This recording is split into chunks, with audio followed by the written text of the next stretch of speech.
कल हम लोगों ने अयोध्या में ट्रस्ट की मीटिंग देखी।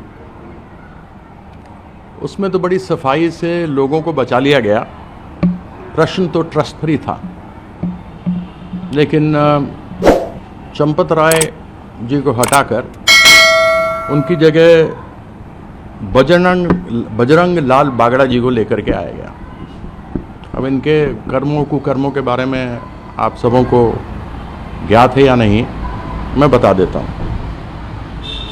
आप अभी वर्तमान में अंतर्राष्ट्रीय विश्व हिंदू परिषद के महासचिव हैं, इंटरनेशनल विश्व हिंदू परिषद के जनरल सेक्रेटरी हैं। ये IFS officer, Indian forest service, one विभाग के, भारतीय वन विभाग के अधिकारी रहे हैं। और इनका जो लास्ट कार्यकाल था, अंतिम कार्यकाल था, वो नालको के सीएमडी थे। नालको एक बहुत बड़ी नवरत्नों में से एक है जिसके कि ये सीएमडी थे। इनकी सेवा को टर्मिनेट कर दिया गया था क्योंकि इनके ऊपर दो बहुत बड़े घोटाले के आरोप लगे थे। एक 15 करोड़ का चूना खरीद घोटाला, जिसको वहां के मूर्ख सतर्कता अधिकारी ने पकड़ा था,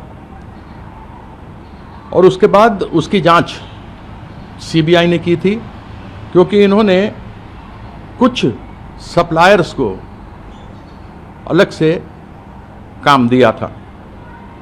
उसके साथ ही फ्लाई ऐश राख निपटारा घोटाला था।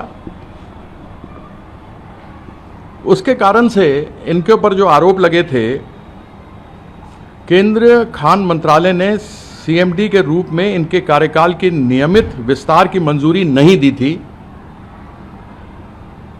मई 2013 में मंत्रालय ने उनकी सेवानिवृत्ति, रिटायरमेंट के 10 महीने पहले ही उनकी सेवाएं समाप्त कर दी थी। तो अब इनको बिठाया गया है जिनके ऊपर घोटालों के आरोप लगे थे, वो वहां के घोटाले, चोरी और भ्रष्टाचार को राम मंदिर के देखेंगे। अब आप सोचिए, कहावत है, मैं इनको नहीं कह रहा, लेकिन कहावत है कि अगर चोर को ही संपत्ति की रखवाली के लिए रख दिया जाए तो आप समझ सकते हैं कि उसकी क्या रखवाली होगी। तो यह स्वतः स्पष्ट है कि एसआईटी केवल लोगों के आंख में धूल झोंकने के लिए की गई। उसके अंदर जो कार्रवाई हो रही है वो छोटी मछलियां पकड़ी जा रही हैं। शुरू में 2021 में जब इनके ऊपर आरोप लगे थे, तब के सैकड़ों दिनों के सीसीटीवी की जो फुटेज थी उसको समाप्त कर दी गई। जिस आदमी ने आरोप लगाया उसको हटा दिया, और यह केवल कॉन्सेंट्रेट अभी कर रहे हैं जो पिछले 40 दिनों में 70 दिन चोरी होती हुई दिखाई दी गई थी। और वह भी जब बात को उठाया गया तब यह किया गया। जिसके घर से 80 लाख रुपए पकड़े गए, उसे लाकर इन्होंने अपनी जगह रख दिया और वापस फिर उसको दान पेटी में डाल करके कह दिया कि चोरी हुई नहीं। क्या उस समय पुलिस ने कैमरे में वो रिकॉर्ड किया था? क्या उसकी पूरी तथ्य सच्चाई हमारे सामने है, साक्ष्य सामने है? नहीं। तो यह केवल घुमा फिरा करके यह लोग मिलकर लूट रहे हैं, और लुटेरों को ही अगर जगह की रखवाली दे दी जाए तो आप समझ सकते हैं क्या हो सकता है। तो यह बहुत बड़ा प्रश्न चिन्ह है।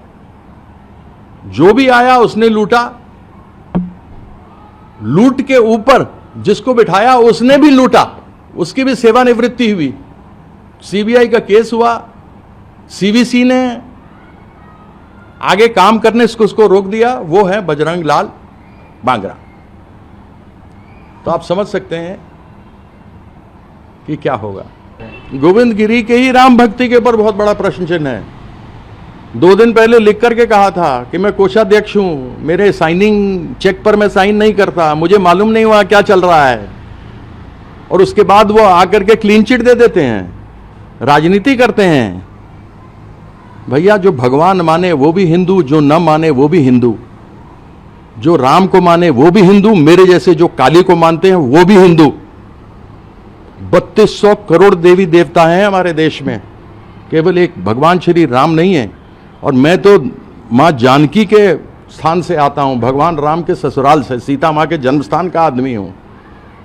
मेरी भक्ति सब में है, लेकिन मैं काली की भक्ति करता हूं, तो क्या मैं हिंदू नहीं हूं? तो यह तो राजनीति में घिर गए हैं ये सारे लोग। इन लोगों ने राजनीति की। आप मुझे बताइए ना, 1989 1989 के पहले क्या ये राम भक्त थे? इन्होंने आंदोलन राम भक्त का 1989 में चालू किया। उससे पहले तो ये राम भक्त नहीं थे, राम की बातें नहीं करते थे।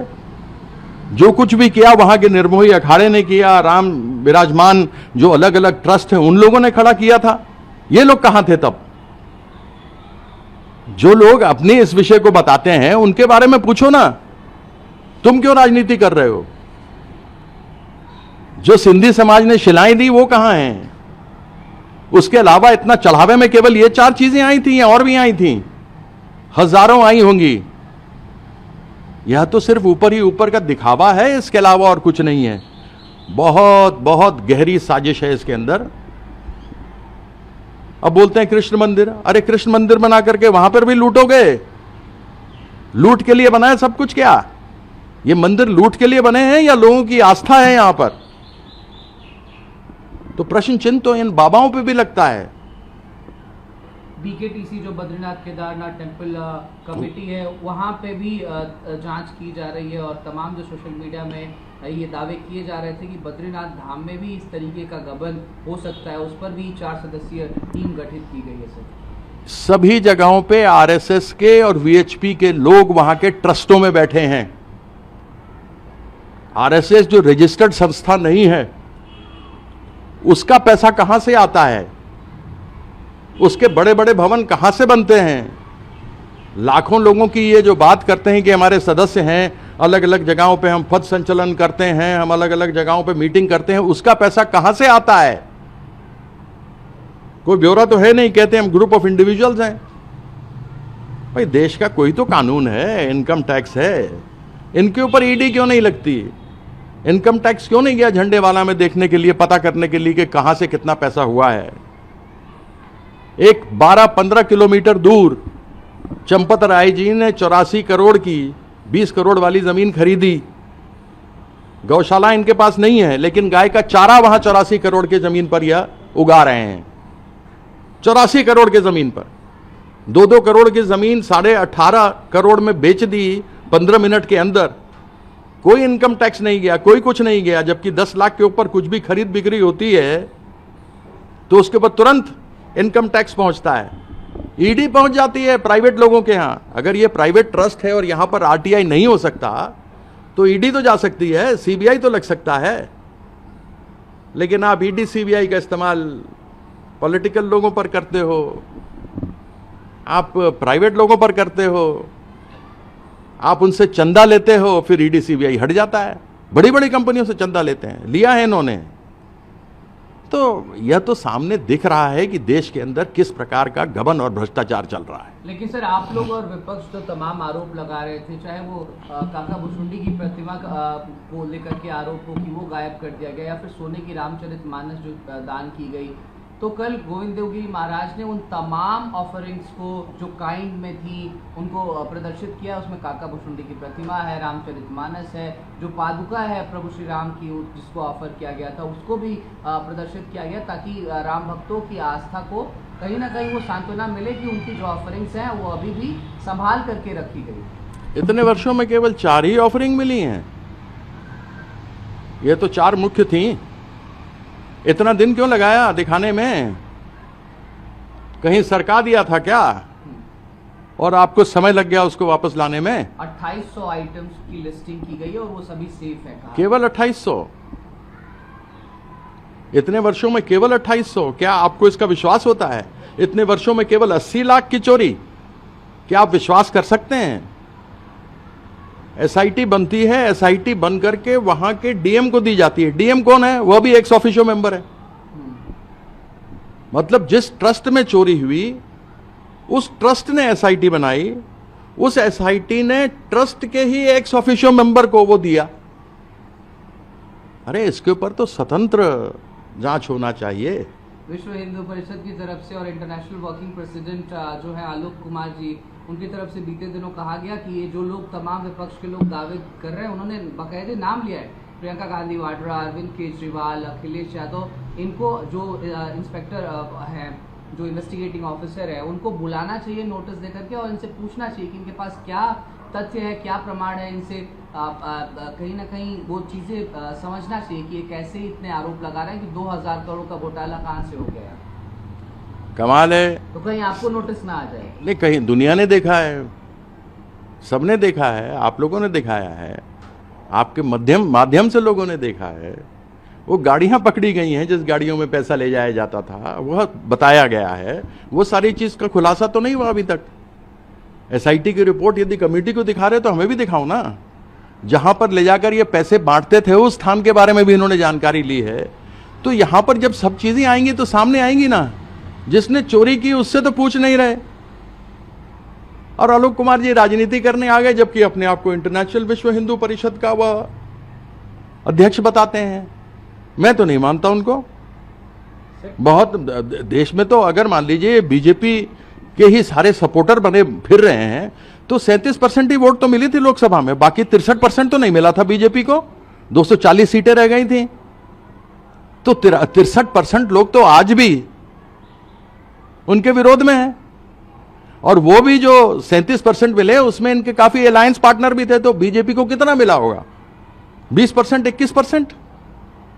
बाकी अलायंस के मिलाकर के 37% हुआ एनडीए का वोट। तो यह केवल आंख में धूल झोंकने वाली बात है, इसके अलावा कुछ नहीं है। सर, कांग्रेस कह रही है कि चंपत राय का इस्तीफा एक्सेप्ट हो गया और इस्तीफा ले लिया गया। ये साफ तौर पर एक प्रूफ है कि घोटाला इस तरह का चंदा चोरी का हुआ है। तृणमूल कांग्रेस का क्या स्टैंड है? नहीं, आप बिल्कुल घोटाला हुआ है, इसमें कौन सी दो राय है। सिर्फ 80 लाख का घोटाला हुआ, ये कैसे हो सकता है? आपने 4 चीजें दे दी जिस पर आरोप लग रही थी, आपने दिखा दी। तो क्या है ये? भूसे में से तो सुई निकाली अभी तक। पूरे पहाड़ में तो चूहिया ही निकली है खोदने के बाद। अभी तो और भी बहुत कुछ है उसके अंदर।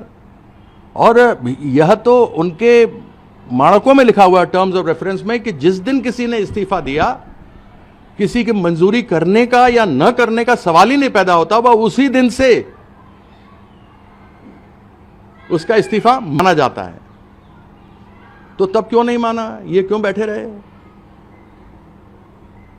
तो बहुत चीजें छुप रही हैं, छुपाई जा रही हैं, लोगों को बचाया जा रहा है। इसमें बड़े बड़े लोग हैं, इसमें जो अलग अलग ये बड़े बड़े संगठन हैं।